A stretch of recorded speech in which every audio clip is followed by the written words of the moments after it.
তোমার ওই আকীদার মুখে আমি থুতু নিক্ষেপ করি। আবু তাহা আদনান সালাফি আকীদার মুখে থুতু নিক্ষেপ করতে চেয়েছে, আপনারা ওকে ধরে নিয়ে এসে ওর মুখে পেশাব করে দেন। আমি তার ব্যাপার আগেও বলেছি, যদিও সে জেনারেল শিক্ষিত এবং তার অনেক ত্রুটি রয়েছে, কিন্তু সে তার বক্তব্য বলেছিল, যার নাম আবু তাহা আদনান, সে বলেছিল যে মানহাজের থেকে ফিলিস্তিনের অসহায় মুসলমানদের পক্ষে তোমরা কথা বলতে পারো না, ইসরায়েলের দালালি করো, সেই মানহাজের উপর আমি থুতু নিক্ষেপ করি।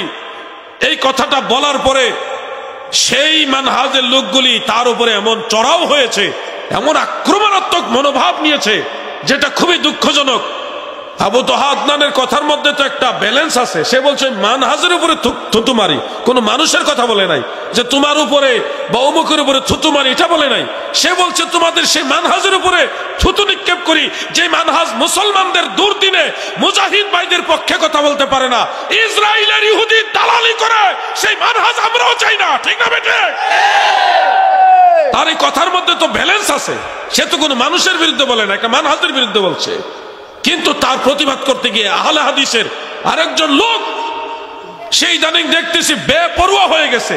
তার কথার মধ্যে কোনো ব্যালেন্স নাই, কোনো প্রাঞ্জলতা বা অন্যের প্রতি সম্মান রেখে কথা বলা, যৌক্তিকভাবে খণ্ডন করা, এটা নাই। সে বলতেছে যেই বক্তা বলেছে মানহাজের উপর থুতু মারো, তার মুখে পেশাব করে দাও। এটা কোনো কথা হলো? বলতে পারে তার এই মতাদর্শের উপরে এটা করো ওটা করো বলতে পারে, কিন্তু একজন বক্তা, ইসলামিক একজন স্পিকার, সে হয়তো আরবি শিক্ষায় শিক্ষিত না হোক, সে তো ইসলামের কথা বলে, তার মুখে আরেকজন আলেম দাবি করে পেশাব করে দেওয়া, এটা কি কোনো শালীন ভাষা? এটা কোনো ইসলামের ভাষা? এই জন্য বলি এই লামাযহাবীরা এরা রুক্ষ, এরা উগ্র। যেই সময় ফিলিস্তিনি মুসলমানদেরকে আক্রমণ করা হয়েছে, 18,000-এর বেশি মুসলমান মেরে ফেলেছে, 18,000-এর বেশি মুসলমানদেরকে শহীদ করে দিয়েছে।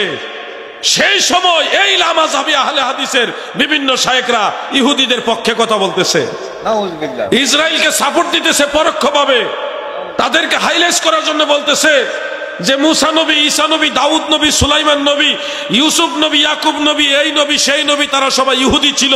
মানে ইহুদিদেরকে মজবুত বানাইবার জন্য নবী রাসূলদের এক দল তাদেরকে ইহুদি বানাই দিতেছে। নাউজুবিল্লাহ বলেন। যেই সময় মুসলমানরা অসহায়, অন্যান্য বিধর্মী রাষ্ট্রগুলি ফিলিস্তিনের পক্ষে কথা বলতেছে, ওই সময় তারা ইসরায়েলের পক্ষে দালালি করে, আবার বলে হামাস ভুল করেছে, মুসলমানরা নাকি ভুল করছে আর ইসরায়েল নাকি ঠিক করছে।